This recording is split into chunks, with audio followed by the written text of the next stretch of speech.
Welcome to the Tech Egg. Don't get scrambled. Enjoy the video.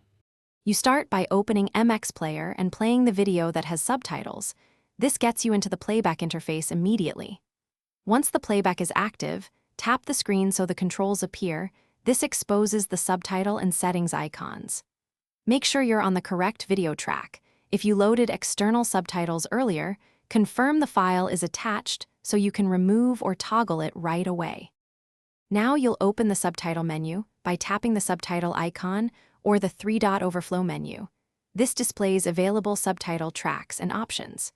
Choose the built-in option labeled Disable or select None to stop on-screen text instantly, and if you previously loaded an external SRT file, use the Subtitle Manager to remove or unassign that file.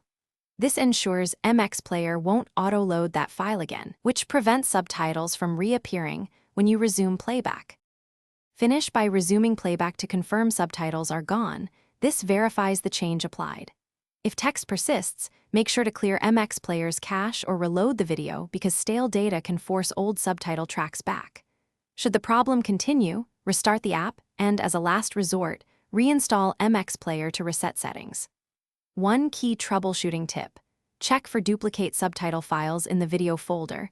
Removing or renaming external SRT files often stops unwanted subtitles immediately.